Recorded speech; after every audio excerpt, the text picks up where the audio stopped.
उद्दिष्टाची जागृती. दाजी. शहाजहापूरमधील योगाश्रमाच्या सुवर्ण महोत्सवानिमित्त दाजींनी दिलेला संदेश. 12 फेब्रुवारी 2026. उद्दिष्टाची जागृती. 2 प्रश्न. शहाजहापूरच्या आश्रमात माझ्या आगमनाच्या पहिल्याच संध्याकाळी एक युवती 12 अभ्यासींसह माझ्याकडे आली. ती अगदी आर्ततेने म्हणाली, मला अगदी मनापासून खरोखरीच आध्यात्मिक व्हायचे आहे, पण प्रत्येक वेळी मी तसा निश्चय करते आणि कोलमडून पडते. ती पुढे म्हणाली, मला माझ्या आयुष्याचे नेमके काय करायचे आहे हे मी जाणून आहे. माझ्याकडे कौशल्य आहेत, संधी आहे आणि योजनाही आहे. पण जेव्हा सकाळ होते तेव्हा मला उठता येत नाही. माझ्या आतले काहीतरी मला तसे करूच देत नाही.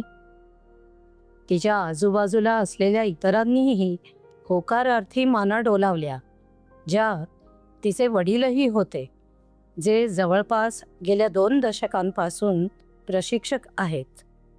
त्यांनी उद्विग्नतेने विचारले, दाजी, मी काय करू? मी सुद्धा अशाच परिस्थितीत अडकलो आहे. त्यांचे म्हणणे काळजीपूर्वक ऐकून घेतल्यानंतर मी तिला असे सुचवले की तिने 2 प्रश्नांवर गांभीर्याने विचार करावा.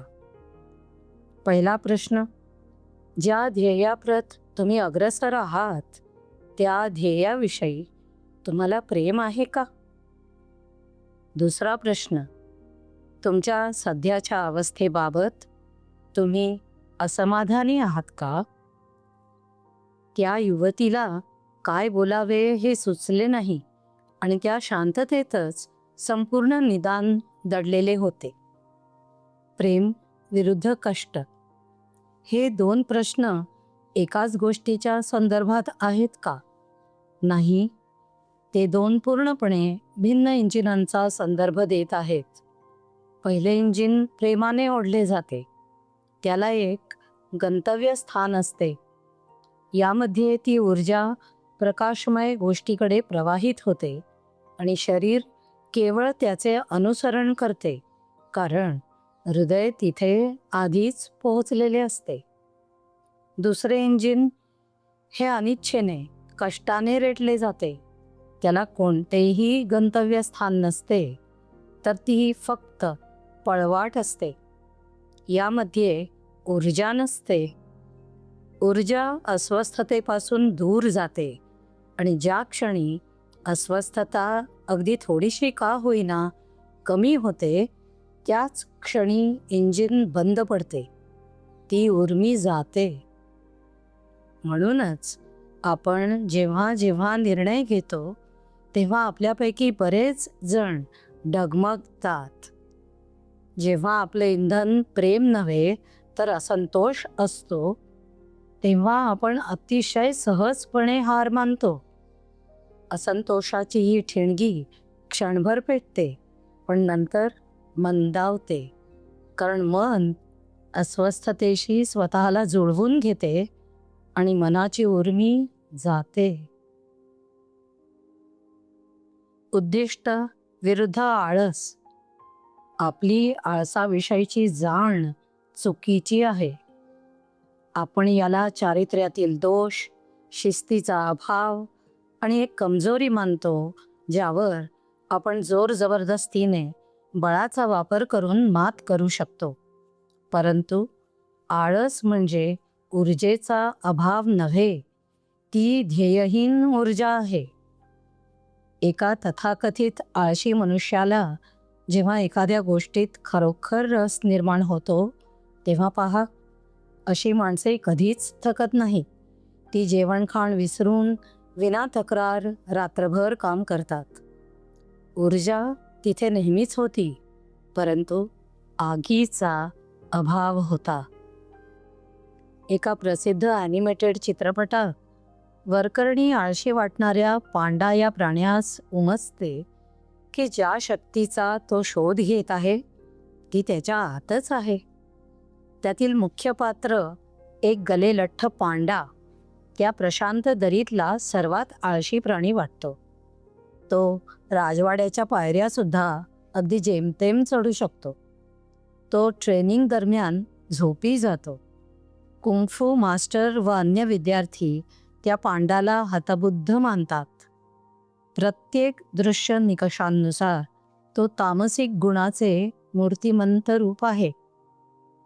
परंतु नंतर तो निर्णायक क्षण येतो. मास्टरला उमगते की जेव्हा आळशी पांडाला अशा गोष्टीने प्रेरित केले जाते जी त्याला खरोखर पेटवून उठवते, तेव्हा तो पूर्णपणे वेगळाच प्राणी बनतो. स्वयंपाकघरातील ट्रेनिंगच्या त्या प्रसिद्ध दृश्यात तो पांडा कसरती करतो, पाय फाकवतो, उड्या मारतो आणि थक्क करणाऱ्या वेगाने हालचाली करतो. सर्व काही फक्त एका डम्पलिंगसाठी, खाद्यपदार्थासाठी. तेच शरीर ज्याला ट्रेनिंग हॉलमध्ये एकही उठ-बस करणे शक्य नव्हते, ते अचानक समर्थपणे विलक्षण चपळाई दाखवते. यातून हे दिसून येते की ऊर्जा तिथे नेहमीच होती, फक्त आगीचा अभाव होता. जेव्हा एखाद्या तथाकथित आळशी व्यक्तीला एखाद्या गोष्टीत खरोखरीच रस असतो, तेव्हा पहा, अशा व्यक्ती कधीच थकत नाहीत. आणि कुंगफू मास्टरची गहन अंतर्दृष्टी या धड्याला पूर्णत्व देते. सरतेशेवटी ती रहस्यमय गुंडाळी उघडल्यावर समजते की ती कोरीच आहे व प्रत्यक्षात तो एक आरसा आहे. यातून हेच सिद्ध झाले की असा कोणताही गुप्त घटक नसतो, तर ती शक्ती, ऊर्जा नेहमीच आत होती. ती आग कधीच विझली नव्हती, ती फक्त सुप्तावस्थेत होती. आईस्क्रीम खाण्यास इच्छाशक्ती? एखाद्या लहान मुलाला विचारून पहा, तुला आईस्क्रीम हवं आहे का? तुम्हाला काय वाटते, त्याचे उत्तर काय असेल? त्याला स्वतःची इच्छाशक्ती लावावी लागेल की स्वतःचं मन वळवण्यास संघर्ष करावा लागेल? नक्कीच नाही. जेव्हा एखाद्या गोष्टीत खरा रस असतो, तेव्हा ऊर्जा स्वाभाविकपणेच त्या दिशेने वाहते.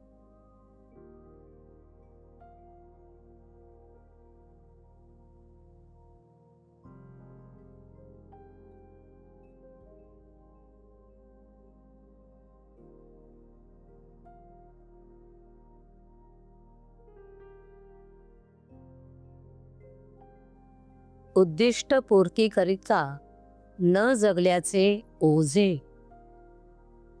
आध्यात्मिक परंपरा आळस हा आजार मानत नाहीत, तर त्याच्याकडे लक्षण म्हणून पाहतात.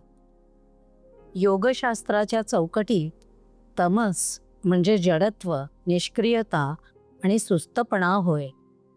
हा तमस कसा उद्भवतो?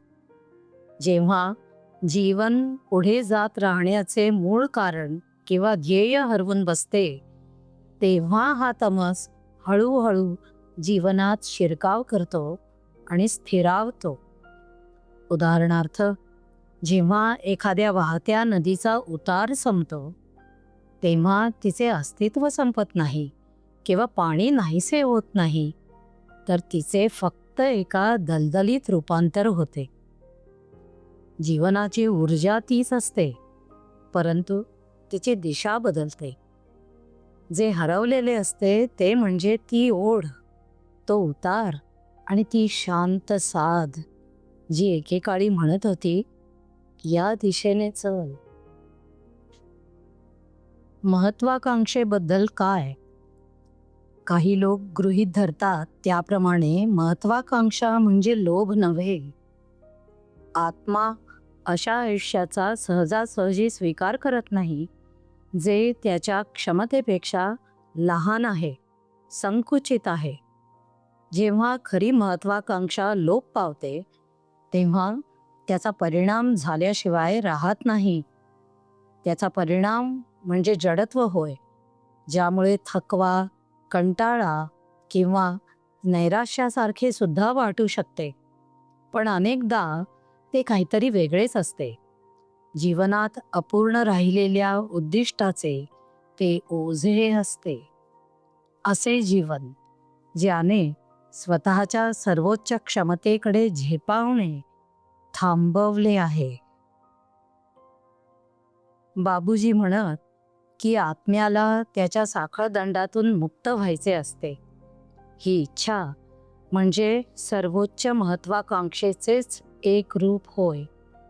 आपण ते बनू इच्छितो जे आपण मुळातच आहोत, परंतु आपल्याला त्याचे विस्मरण झाले आहे. त्यांचे तिसरे तत्व हे स्पष्ट करते: तुमचे ध्येय निश्चित करा, जे परमेश्वराशी तादात्म्य पावणे होय. हे साध्य होईपर्यंत थांबू नका. क्रियापदाकडे लक्ष द्या, थांबू नका. न थांबण्याचा प्रयत्न करा असे नाही. आशा आहे की तुम्ही थांबणार नाही असेही नाही. थांबू नका. जेव्हा हे ध्येय जिवंत असते तेव्हा आळस पकड घेऊ शकत नाही.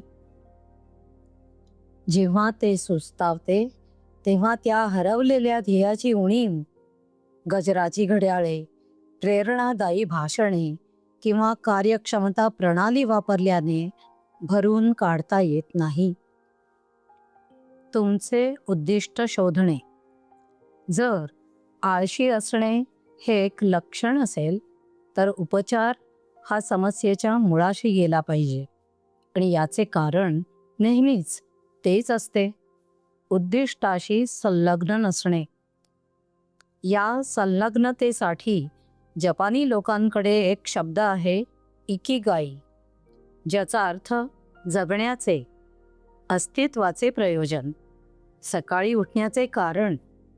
ओकिनावामध्ये, जिथे पृथ्वीवरील सर्वाधिक आयुष्यमान असलेले लोक राहतात, तिथे संशोधकांना असे आढळले की जे वयोवृद्ध त्यांचे इकिगाई सांगू शकत होते ते तसे करू न शकणाऱ्यांच्या तुलनेत अधिक दीर्घकाळ व ऊर्जामय जीवन जगले.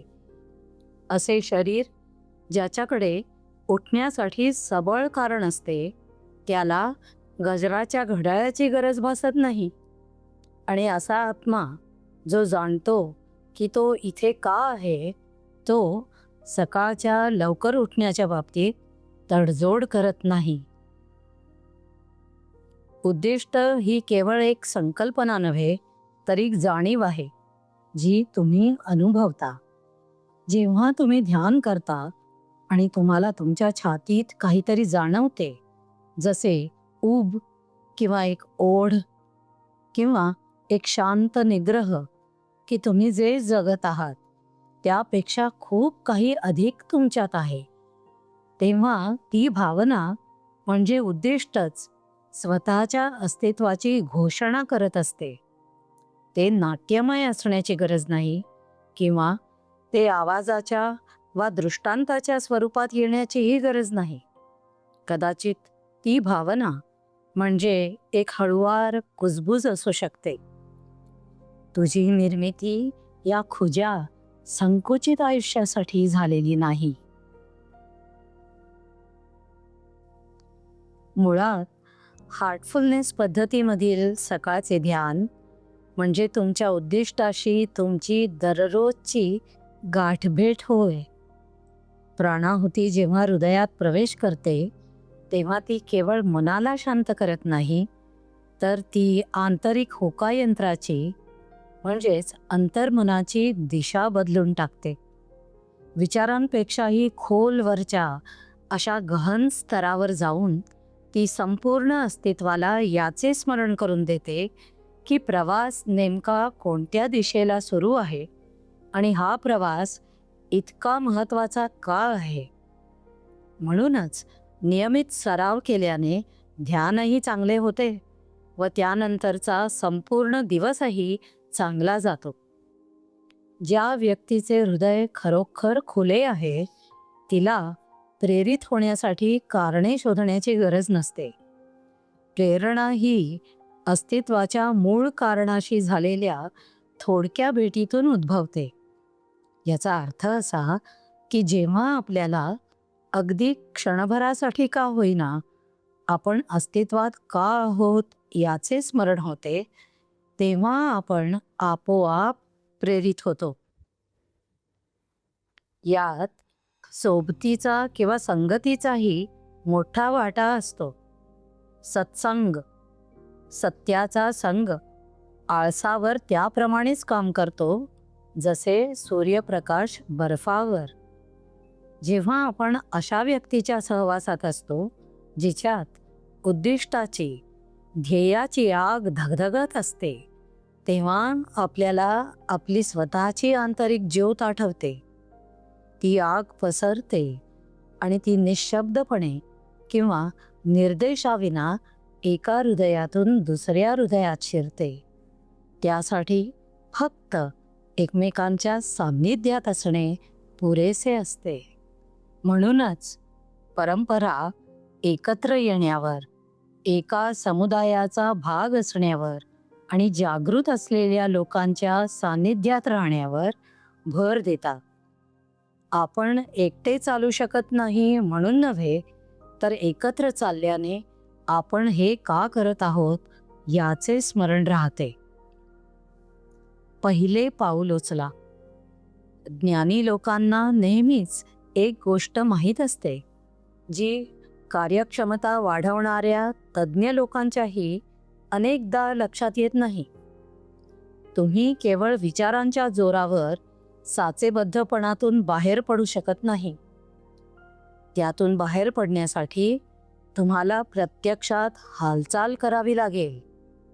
ही हालचाल नाट्यमय असण्याची गरज नाही. ती फक्त खरी, वास्तविक असणे गरजेचे आहे. बाबूजींनी एकदा एक असा फरक स्पष्ट केला जो थेट मर्मावर बोट ठेवतो. लोक प्रयास करतात, पण साध्य करण्याकरिता खऱ्या अर्थाने झटत नाहीत, प्रयत्न करत नाहीत. People try, but do not attempt. प्रयास करण्यामध्ये अपयशी होण्याची मुभा अंतर्भूत असते. त्यामध्ये आपला एक पाय नेहमी सुरक्षित जमिनीवर असतो. पण खऱ्या अर्थाने झटत राहणे, प्रयत्न करत राहणे ही गोष्ट पूर्णतः वेगळीच आहे. त्यामध्ये तुमचे संपूर्ण अस्तित्व एकवटून एकाच दिशेने, एकाच ध्येयपूर्तीकडे जाते.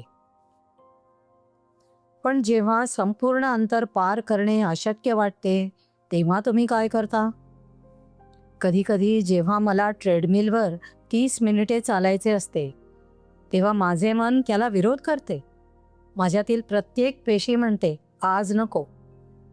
अशा परिस्थितीत मी स्वतःला म्हणतो, ठीक आहे, 30 मिनिटांचे दडपण नको, फक्त 2-3 मिनिटे करूया. आणि मग जादू घडते. 2 मिनिटांची 5 होतात आणि 5ची 15. मला कळण्यापूर्वीच 30 मिनिटे पूर्ण झालेली असतात. ज्या शरीराने मुळात प्रारंभ करण्यासच नकार दिला होता, तेच आता थांबण्यास नकार देते. हेच तर गुपित आहे. तुम्हाला संपूर्ण अंतर जिंकायचे नसते, तुम्हाला फक्त पहिले पाऊल टाकायचे असते.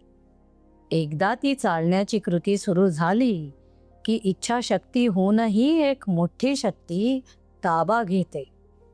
मग चालणे सुरू करण्यास जेवढे अवघड वाटत असते, त्याहूनही अवघड होऊन बसते ते म्हणजे एकदा सुरू केलेले थांबवणे.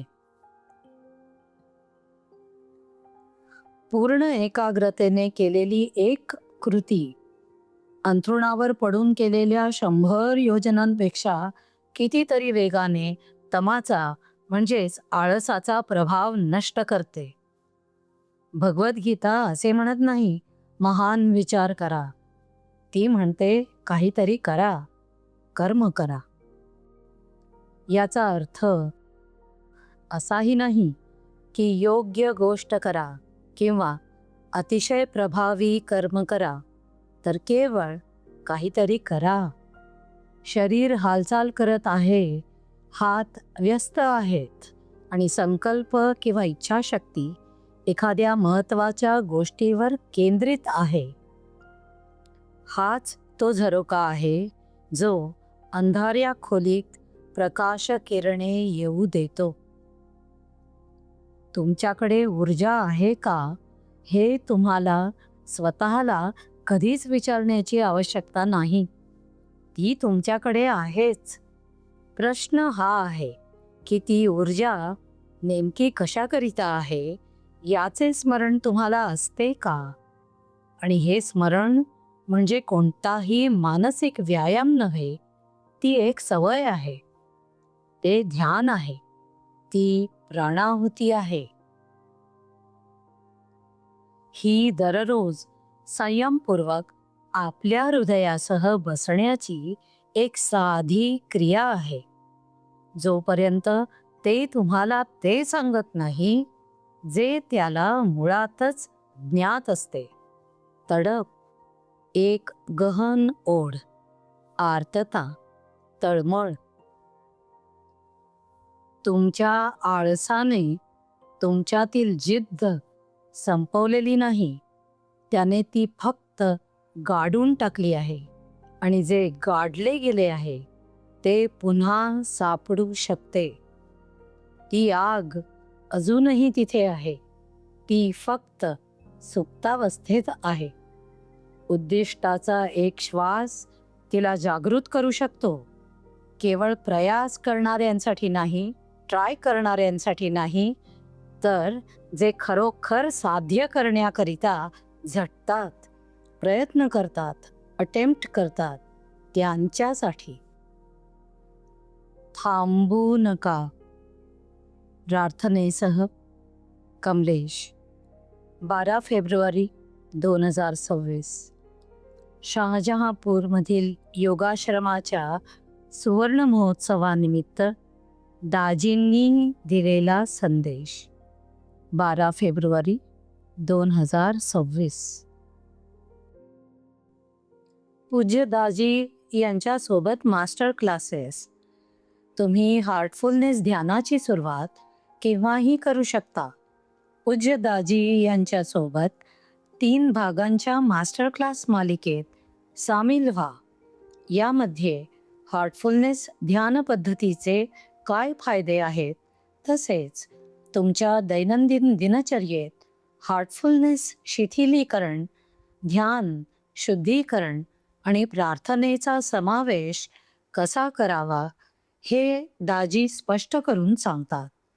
हे मास्टर क्लासेस विनामूल्य आहेत.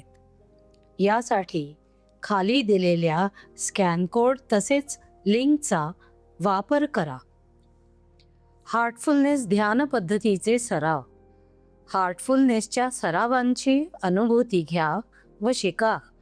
हार्टफुलनेस शिथिलीकरण, ध्यान, शुद्धीकरण व प्रार्थना. यासाठी खाली दिलेल्या स्कॅन कोड तसेच लिंकचा वापर करा.